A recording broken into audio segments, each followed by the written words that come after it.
जय श्री कृष्ण। इसके पूर्व के श्लोकों में देह देही का जो विवेचन हुआ है उसी को भगवान दूसरे शब्दों में आगे के श्लोक में कहते हैं। ना सतो विद्यते भावो ना भावो विद्यते सतः उभयोरपि दृष्टोन्तस्तवनयोस्तत्त्वदर्शिभिः। अर्थात असत का तो भाव यानी कि सत्ता विद्यमान नहीं है और सत का अभाव विद्यमान नहीं है। तत्वदर्शी महापुरुषों ने इन दोनों का ही तत्व देखा अर्थात अनुभव किया है। व्याख्या विस्तार से देखेंगे। यहाँ भगवान ने भू सत्तायाम मतलब भाव अभाव, अस भूवि मतलब असतः सतः और विद सत्तायाम मतलब विद्यते, इन तीन सत्तावाचक धातुओं का प्रयोग किया है। इन तीनों के प्रयोग का तात्पर्य है नित्य तत्व की ओर लक्ष्य कराने में ही है। ना सतो विद्यते भावः मतलब शरीर उत्पत्ति के पहले भी नहीं था, मरने के बाद भी नहीं रहेगा और वर्तमान में भी इसका क्षण प्रतिक्षण अभाव हो रहा है। तात्पर्य है कि यह शरीर भूत भविष्य वर्तमान इन तीनों कालों में कभी भाव रूप से नहीं रहता, अतः यह असत है। इसी तरह से इस संसार का भी भाव नहीं है, यह भी असत है। यह शरीर तो संसार का एक छोटा सा नमूना है, इसलिए शरीर के परिवर्तन से संसार मात्र के परिवर्तन का अनुभव होता है कि इस संसार का पहले भी अभाव था और पीछे भी अभाव होगा तथा वर्तमान में भी अभाव हो रहा है। संसार मात्र काल रूपी अग्नि में लकड़ी की तरह निरंतर जल रहा है। लकड़ी के जलने पर तो कोयला और राख बची रहती है, पर संसार को काल रूपी अग्नि ऐसी विलक्षण रीति से जलाती है कि कोयला अथवा राख कुछ भी नहीं बाकी रहता। वह संसार का भाव ही अभाव कर देती है। इसलिए कहा गया है कि असत की सत्ता नहीं है। ना भावो विद्यते सत मतलब जो सत वस्तु है उसका अभाव नहीं होता, अर्थात जब देह उत्पन्न नहीं हुआ था तब भी देही था, देह नष्ट होने पर भी देही रहेगा और वर्तमान में देह के परिवर्तनशील होने पर भी देही उसमें जो का तो ही रहता है। इसी रीति से जब संसार उत्पन्न नहीं हुआ था उस समय भी परमात्मा तत्व था, संसार का अभाव होने पर भी परमात्मा तत्व रहेगा और वर्तमान में संसार के परिवर्तनशील होने पर भी परमात्मा तत्व उसमें जो का तो ही है। अब इसकी हम मार्मिक बात करेंगे श्लोक की। संसार को हम एक ही बार देख सकते हैं, दूसरी बार नहीं, कारण कि संसार प्रति क्षण परिवर्तनशील है। अतः एक क्षण पहले वस्तु जैसी थी दूसरे क्षण में वो वैसी नहीं रहती। जैसे सिनेमा देखते समय पर्दे पर दृश्य स्थिर दिखता है, पर वास्तव में उसमें प्रतिक्षण परिवर्तन होता रहता है। मशीन पर फिल्म तेजी से घूमने के कारण वह परिवर्तन इतनी तेजी से होता है कि उसे हमारी आंखें पकड़ नहीं पाती। इसमें से भी अधिक मार्मिक बात यह है कि वास्तव में संसार एक बार भी नहीं दिखता, कारण कि शरीर इंद्रिय मन बुद्धि आदि जिन कारणों से हम संसार को देखते हैं अनुभव करते हैं वे कारण भी संसार के ही है। अतः वास्तव में संसार से ही संसार दिखता है। जो शरीर संसार से सर्वथा संबंध रहित है उस स्वरूप से संसार कभी दिखता ही नहीं। तात्पर्य है कि स्वरूप में संसार की प्रतीति नहीं है, संसार के संबंध से ही संसार की प्रतीति होती है। इससे सिद्ध हुआ कि स्वरूप का संसार से कोई संबंध है ही नहीं। दूसरी बात, शरीर यानी कि इंद्रिया शरीर मन बुद्धि की सहायता के बिना चेतन स्वरूप कुछ भी नहीं कर सकता। इसे सिद्ध हुआ कि मात्र क्रिया संसार में ही है, स्वरूप में नहीं। स्वरूप क्रिया से कोई संबंध है ही नहीं। संसार का स्वरूप है क्रिया और पदार्थ।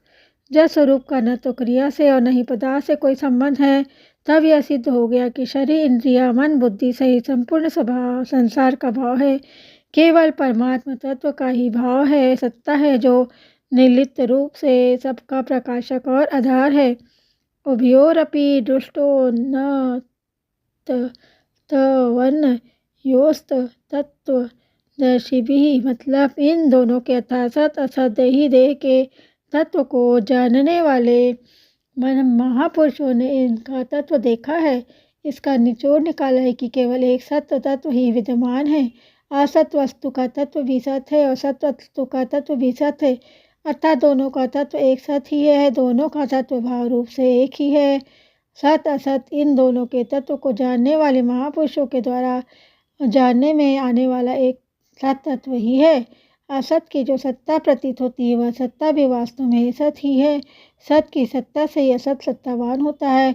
इसी सत को परा प्रकृति, क्षेत्रज्ञ, पुरुष और अक्षर कहा गया है। असत को अपरा प्रकृति, क्षेत्र प्रकृति और क्षर कहा गया है।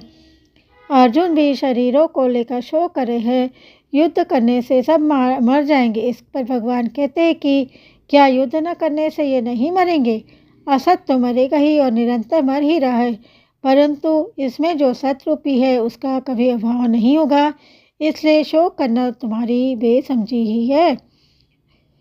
जो मर गए हैं और जो जी रहे उन दोनों के लिए पंडित जन शोक नहीं करते हैं। देही की नित्यता का वर्णन है, उसमें मतलब 13वें श्लोक में अधीर शब्द आया है। तो सत असत का विवेचन है, सत्यदर्शी शब्द आया है। तो ये समझदार होते हैं, उनको शोक नहीं होता। अगर शोक होता है तो वे विवेकी नहीं है, समझदार नहीं है। ये अगले जो श्लोक है उस 16वां उसका परिशिष्ट भाव है। सत्ता मात्र सत है और सत्ता के सिवाय जो कुछ भी प्रकृति और प्रकृति का कार्य है वह असत अर्थात परिवर्तनशील है। जिन महापुरुषों ने सत असत दोनों का तत्व देखा है, अर्थात जिसको सत्ता मात्र में अपनी सतह सिद्ध स्थिति का अनुभव हो गया, उनकी दृष्टि से ही असत की सत्ता विद्यमान है।